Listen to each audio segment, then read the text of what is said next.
In his 2015 State of the State speech, Governor Mike Pence called on members of the Indiana General Assembly to dedicate themselves to improving all schools for all our kids, to make the 2015 General Assembly an education session. Here at Lakeshore Report, we've taken the governor's words as a call to action to focus on the many issues facing Indiana schools. In this special edition of Lakeshore Report, we're going to look at some of the education issues we've examined over the past year and see what, if any, progress has been made in the quest to improve education, especially right here in the region. In January 2014, Governor Mike Pence said his #1 education priority for the legislative session was funding a pre-kindergarten voucher program for Indiana's littlest low-income Hoosiers. In March of last year, we did a story showing how Lake County became central to the governor's legislative push to support early learning for children below the poverty level. Here's Hillary Powell with that story. Yeah. They have little hands and feet, but they hold a large portion of legislators' attention in the Indiana General Assembly. 2, 3. The children of Elka Child Educational Center in Gary recently welcomed a special class guest. Next time you come over, I'll give you one, okay? Okay. Indiana Governor Mike Pence. The governor says Indiana is one of 9 states that does not provide some form of state aid for pre-kindergarten programming. What is heartbreaking to me is the thought that many children will enter kindergarten without understanding or having a basic background in some fundamental learning or some fundamental aspects of a classroom, and they struggle from the outset. House Bill 1004 expands early childhood education by providing vouchers for low-income families to pay for preschool in a pilot program. The governor says thousands of Hoosier children under age 5 will benefit if the Senate chooses to take positive action on the bill as early as this week. Educator Tavia Black says although final say comes from adults, children are at the core of the debate. You need to do what you can to help the parents and to serve the community. And if parents need assistance, especially financial assistance, to give their children a start, I think this is what we definitely need to do. I know this is what we have to do because it's all about the children. It's not about us as adults. We need to give them a chance. A 2014 report from the state's Office of Management and Budget hopes to sway preschool skeptics. It cites several studies that show pre-K programs give individuals higher earning potential over their lifetime and help keep them from a life of crime. The pilot program is set to cost $10.6 million. The bill is currently referred to the Senate's Education Committee, of which Gary Senator Earlene Rogers is a ranking member. Rogers says she wants the bill approved so that Indiana can join most of the nation in realizing that any efforts to education reform has to start at an earlier age. Gary Representative Vernon Smith voted to move the bill to the Indiana Senate. In a town hall meeting last weekend, he likened support for the bill as a way to advance public education. We ought to be trying to protect public education. That's what built this nation. They're getting all the money. All the money is going from public education into private education. So each week is a wonderful experience for our children. We've been in the community since 1968. The Elka Center serves 80 children in its pre-K program. A yes on current legislation will help support even more of the state's littlest ones. In Gary, Hillary Powell, Lakeshore News. Almost 1 year to the date that we filmed that story, Indiana's On My Way pre-K program has gotten off to a big start in 4 of 5 pilot counties throughout the state, one of which is right here in Northwest Indiana. Governor Mike Pence says the response to the pilot program confirms the need for high-quality early education for our most disadvantaged kids. Over 300 families applied to be part of the pre-K pilot program in Lake County. Qualified students got to pack their backpacks and get their very first taste of school this January. Lakeshore reporter Stephen Lattimore checked in with some of the state's littlest students who are now on their way. Awesome. Okay, let's write them in order.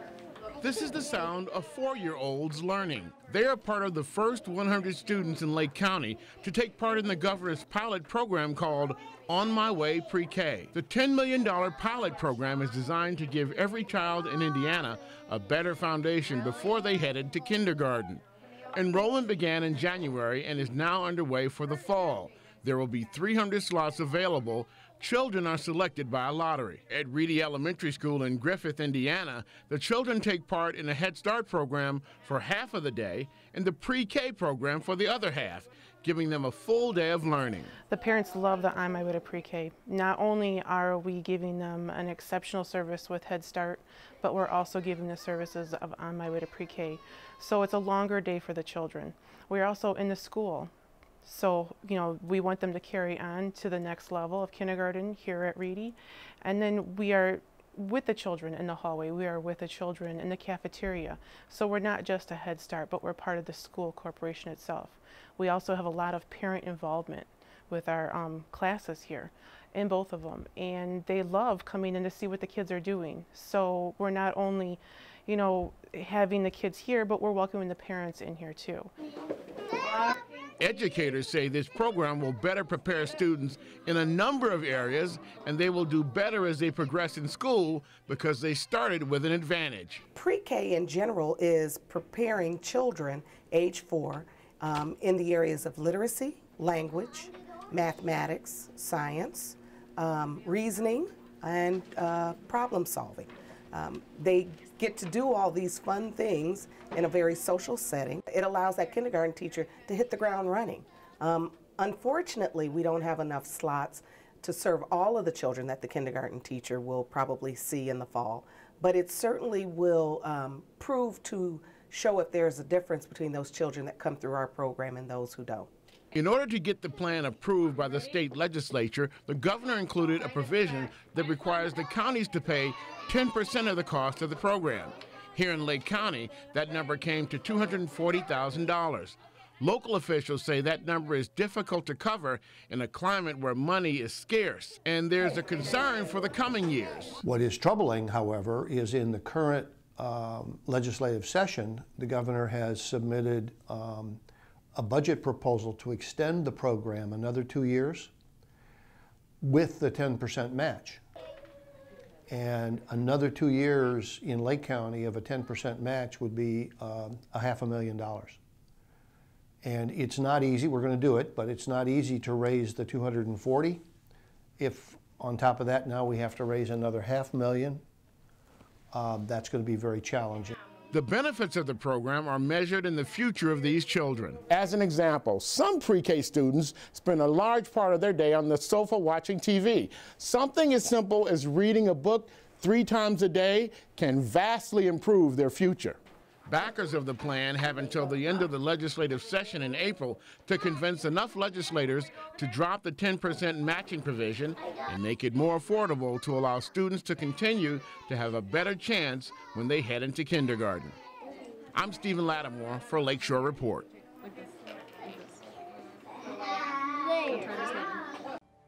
Thanks, Stephen. Coming up, an in-depth look at a school system fighting to turn itself around. Lakeshore Report wants to hear from you. Send your thoughts, concerns, questions, and story ideas to tvfeedback@lakeshorepublicmedia.org. You can also reach us on Facebook and Twitter at Lakeshore Report. Make sure to tweet us using the hashtag NWIPride and you may see your comments on air. Lakeshore Report, providing you region-focused content. Last fall, Lakeshore Report went in-depth with area educators when Gary's Dunbar-Pulaski Middle School became the city's only middle school following multiple closures due to a lack of funding. In addition to budget shortfalls, low academic performance caused the Indiana Department of Education to designate Gary Community School Corporation a high-risk district. Last August, dozens of parents and community members turned out to demand that state officials make changes in order to save the failing schools. At Gary's Dunbar-Pulaski Middle School, the numbers seem dismal. In the spring of 2014, only 15% of 7th and 8th grade students passed both math and English language arts standardized tests. But the parents, students, teachers, and community leaders who gathered in the school's auditorium this week to address the problem did not place blame. Instead, the focus was on the future. What I call this now is the navigating ways of change in Gary Community Schools. According to state law, the school faces intervening action from the Indiana Department of Education if test scores do not improve dramatically in the next school year. That brought the state's Superintendent of Public Instruction, Glenda Ritz, to Gary this week to hear what the community had to say about improving the school.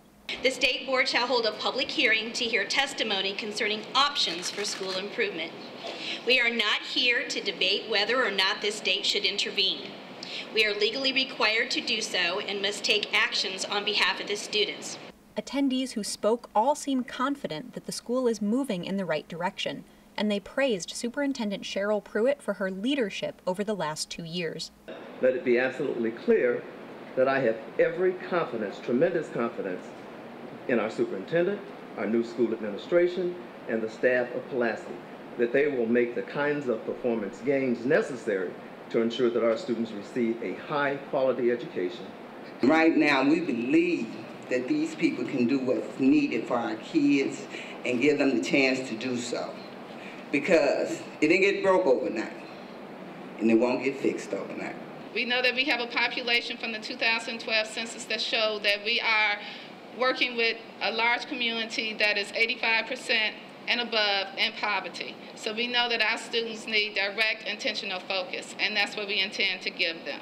All research indicates that teaching in poverty is a reason why students don't have the cognitive ability that their counterparts in more affluent districts have. Our students are intelligent, but their cognitive abilities are impaired by some of the conditions they have to experience.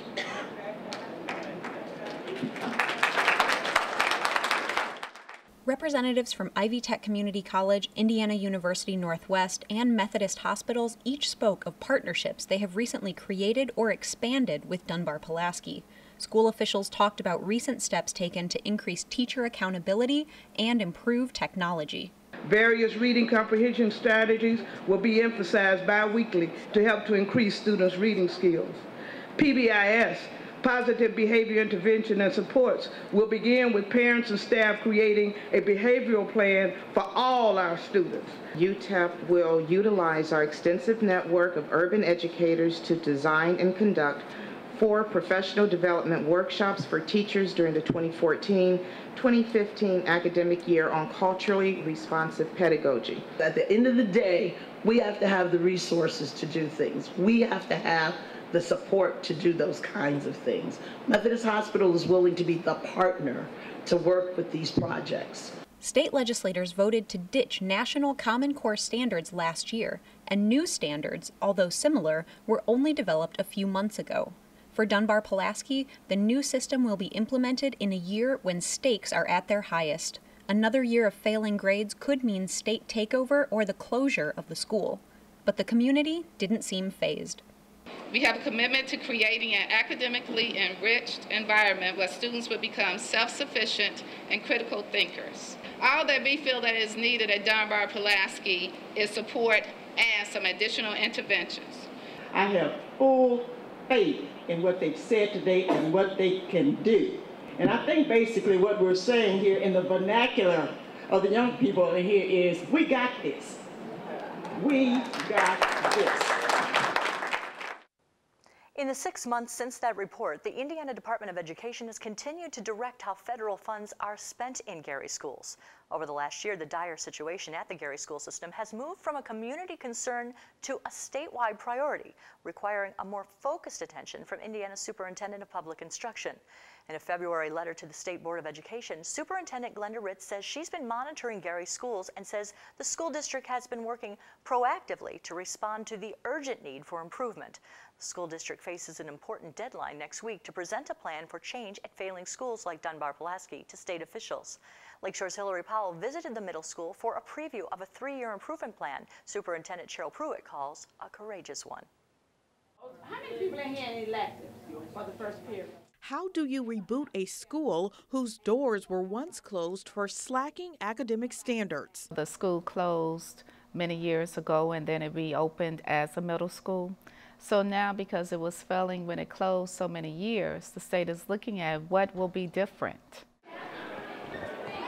now double the number of students walking the halls, from 350 to 650 students from merged schools. But it's a formula officials at Gary Community School Corporation tackle daily at Dunbar-Pulaski Academic and Career Academy. I think it's an opportunity to reevaluate and to create what we need to do now moving forward. Superintendent Dr. Cheryl Pruitt says with just 2 years at the new building, there's still a feeling of unease at times that makes it hard to focus on academics. Apathy, whether or not the school is going to be open or whether the school is going to be closed or the students going to be moved to another building. And we have to be able to get some stability for these young people. It's a message she'll bring to Indianapolis in the coming week when she presents a plan to boost student achievement to the Indiana Department of Education. The meeting is a check-in after poor academic performance caused the DOE to label a district high risk last year. Pruitt says her 3-year plan at Dunbar-Pulaski is simple. We wanted to be able to reach that whole child in terms of academics, socially, emotionally, all of those components. She says the budget to fulfill the student need may be up to $1 million. The district closed 5 schools in 2014, but Pruitt says remaining buildings like Dunbar-Pulaski are still in need of repairs. On this day, one 7th grade class was relocated to the library because their classroom was without heat, even though a new boiler was installed last month. Every now and then, like in any building, you may have an isolated classroom or something that is not heated. So I'm not to say that we don't have any of those situations going on. But for the most part, the building is very warm, very conducive for the students to learn. She says she's focusing on goals not measured by money, like the culture. One thing we know here is that we really have to turn this climate and culture around. The culture here right now is not directly as much as I would like it to be focused in on academics, as well as the students. You see, sometimes you may see chaos. What I'm trying to do every day is change mindsets. Our children come into this school environment, which is their home away from home, and they bring a lot of issues and situations that have not been resolved in the community or in the family. Did you tell Dean Smith? Dwight Pointer, a dean of students and clinical social worker, says students are aware of the school's academic reputation. He has made a choice to call his parent. I think that they are aware, that they feel that they are empowered to make a significant difference. We need more people that the children can relate to. Pruitt says there is progress. A new teacher's contract went into effect in January, allowing the school to turn over 50% of the staff. 50 teachers have also earned dual credit certification, and 10 academic coaches float among classrooms providing support. We want to make certain that the school has the autonomy to hire very good teachers. Not saying that the teachers here are not good. We believe it should be more student-centered and not teacher-centered. This school and the students in this school are no different from any other school and student district, and that is they have challenges, but they have the ability to learn and they have the ability to be successful. What are your concerns about the state of education in your community? We want to know. You can reach us by searching Lakeshore Report on Facebook or Twitter. Thank you so much for joining us. We hope to see you next time on Lakeshore Report. Lakeshore Report wants to hear from you. Send your thoughts, concerns, questions, and story ideas to tvfeedback@lakeshorepublicmedia.org. You can also reach us on Facebook and Twitter at Lakeshore Report. Make sure to tweet us using the hashtag NWIPride, and you may see your comments on air. Lakeshore Report, providing you region-focused content.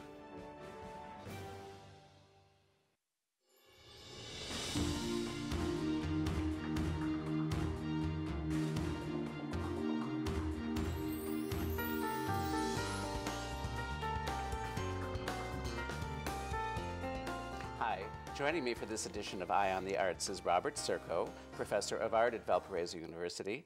And Bob, you have co-curated, welcome first of all. Thank you. You have co-curated a very interesting exhibit called Inner Visions, Sacred Plants, Art, and Spirituality. Yes, I have. So please tell us about it. This show began actually about 3 years ago, in a way, because I was tooling the internet one night and discovered the work of this gentleman named Pablo Amaringo, and was really blown away, really fascinated by the work. Mm-hmm. A world of these marvelous celestial places filled with entities of all sorts, creatures and snakes and dolphins and horses, and it was just in a formal quality that, unlike any I had ever seen, an incredibly rich color palette, very vivid colors, and of course with work that I do, I was immediately drawn to it. Discovered that there was a book written by a gentleman named Luis Eduardo Luna, and so I reached out to the author, sent him an email, and 2 months went by, and finally got a response back for him. And so this began the conversation about having an exhibit at Valpo. I had asked if Amaringo's work had ever been exhibited in this country, and he said only one time. So that started things rolling, and from there, he suggested that we have other artists involved too that paint with this sort of similar notion in mind. The work is related to this thing called ayahuasca. Some folks might be more familiar with it, but I wasn't, and I found it rather fascinating. And what's fascinating in particular about Amaringo is that he in fact was a shaman. And when Luna met him, Luna persuaded him to actually create paintings about these visions. And in 1991 produced a book about these visions, 49 of which appeared in it. And this introduced the world to the, by and large, to the world of ayahuasca. Well, we don't have much time, but you do have, the exhibit is up through April 5th. Okay, that's great. And you have an all-day seminar on it. Yes, we have an all-day seminar that's going to feature 4 different speakers. Rebecca Stone, the author of The Jaguar Within, Rick Harlow, one of the artists that exhibits there, Dennis McKenna, world-renowned ethnobotanical researcher, and Richard Williams, who's a psychiatrist that's dealing... So people can learn a lot more about it. Indeed. That's great. And I would encourage everybody to come. Thank you. March 25th. Thank you. Thank you for being here to tell us about it, and thank you for watching. We'll be back again next week with another edition of Eye on the Arts. Eye on the Arts is made possible in part by South Shore Arts, the Indiana Arts Commission, and the National Endowment for the Arts, a federal agency.